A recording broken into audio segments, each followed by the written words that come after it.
Hello viewers, you're welcome to the Read-Write Club here at Fair Hotel.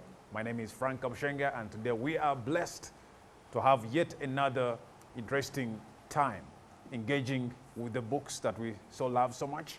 I'm pleased to introduce our guest today, who is not simply a lead reader as we always introduce them, but today we have an author, Mr. Sam Bakutana. Yes, sir. You're very welcome to today's Thank you very much. It's a pleasure to be here this day. Samuel Bakutana is an author of quite a number of books, but today we're looking at Fire Won't Burn You, carrying 12 survival principles for ancient fire masters. 12 survival principles from ancient fire masters. This is one of a very inspirational book that Samuel has authored, and so we are pleased to have him in our midst today as we engage with this book. We started reading this book last week, and today we are pleased to have him as we get done with it, because it is such an easy and yet so powerful and inspiring book. And so you are very welcome to this Read-Write Club, and I would like to give you just a minute to introduce yourself and possibly say the best you can about this Fire Won't Burn You. My name is Samuel A. Bakutana. I am a consultant in 4 areas. I am a consultant in leadership, business, education, and relationships. Yep. I am an inspirational keynote speaker and a personal development author. I have some 10 books in the marketplace. My most recent is A Timeless Legacy. And there are many others: Leadership Worth the Name, The 7 Deadly Statements Every Leader Should Avoid, Christian Professionalism, The Key to Society Transformation, of course, Fire Won't Burn You, The 12 Survival Principles from Ancient Fire Masters. I am married to one wife called Charity, my watermelon. We are blessed with 2 children, a boy and a girl, biological and 3 non-biological children. So I went out and did a market analysis, and I realized about 3 or 4 things. One, the books were very expensive for our local population. Secondly, it was about the sizes. Most people here are still intimidated by dictionary-size books, the Bible-size books. Yep. So most of them were very big size, and people would run away from them. But number 3, it was about the content. The content was quite foreign, because most of them were written by our friends from across the borders, especially outside Africa. So you were talking about snow-capped mountains and how you were in the winter and you were preparing for the summer. But here in Uganda, somebody knows one type of weather. It's just sunshine and some drizzle and so on and so forth. So the examples that were used in the books, the illustrations were totally foreign. And then lastly, number 4 was quite related to what I've just said, but in a different perspective, the language used. Somebody recently made us laugh when he said, you talk of British English, you talk of American English, there is also Ugandan English. And when you get the word Ugandan plus English, you may get something like Agrish, Ugrish, Agrish. So we have our own way of speaking English. We have somebody says, you are going. And that's the question. But you know, in America or in Britain, that would be wrong English. You would say, are you going? Not you are going. So the language is also very different. So when I set out to write books, I decided to address those 4 things. Great. One, my books will not be so big. My biggest book is just 100 pages. My second biggest is 92 pages, and so on and so forth. I will ensure that they are relatively small. Number 2, I will ensure that the language is understandable, simple by everybody. And number 3, I will ensure that they are affordable by as many people as possible. Right. And this is just one of them. Pocket book, Fire Won't Burn You, just 40 pages. I often say this is a fire extinguisher that you can put in your shirt as you are traveling through the journeys of life.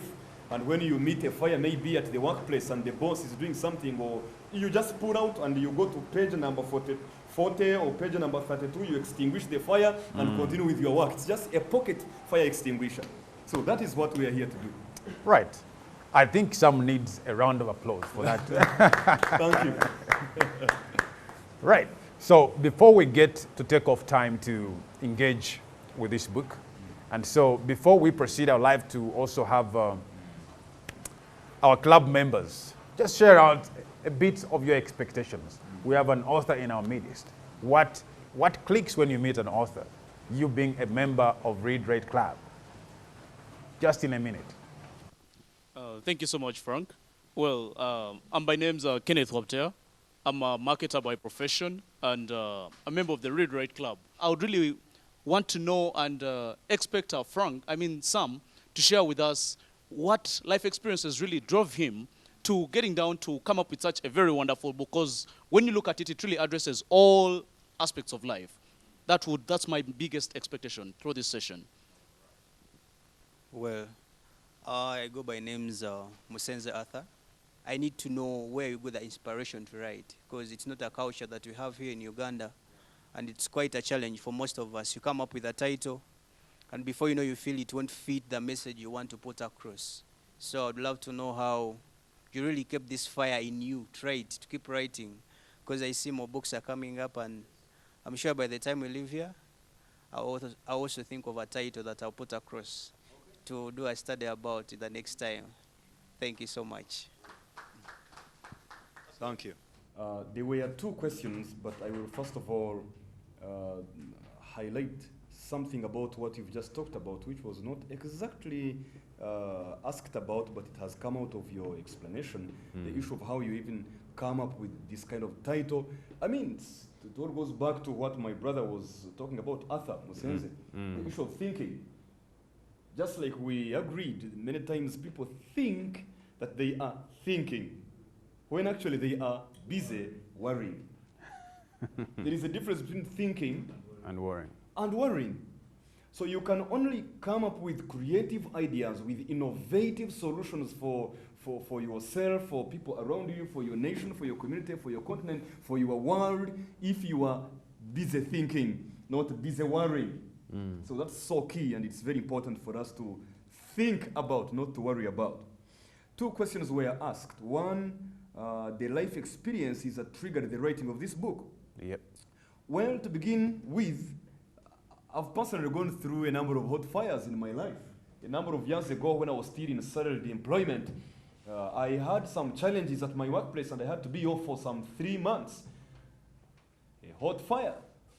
3 months, no salary, you have a child, you have a wife, you have many other dependents, who are depending on you, and so on and so forth. It was during that hot fire that I thought, and I wrote my first book. Hot fires, but out of the fire you come out purified, and the rest is history. Now I have 10 books on the shelves. But my very first book was born out of a hot fire. You understand what I'm talking about? Second question was, where do I get where I got inspiration to start writing? A number of things. One, I have a message to communicate to the world. I have something to say. I have something to say to the world. My life's vision is empowered leaders, transformed nations. That's my vision for my life. Empowered leaders, transformed nations. And that comes from my life's purpose. My purpose statement is, I exist to inspire transformational, exemplary, and authentic kingdom leaders worldwide. So number two, I had to look for a method to put across this message. And writing was simply one of them. So, dear viewers, now we're going to take a break and get to interface with this book and get it concluded with, because we have been engaging with this book for some time, and so it is a time that we get to read it to completion. But how blessed are we to have Sam in our midst who will be able to seal it up and also add more flesh to today's sharing. So we are going to take some break, and then we'll get back and be able to proceed with what we'll have picked out from the books that we have. We are also reading Love Leadership by John Hope Bryant. It's such a great book on leadership, and these two will have its time of focus on the program, but would like to encourage you to always come and be a part of this very, very interesting club here at Fairway Hotel. My name is Frank Abushenga, and we'll get back and proceed with our talk. Thank you.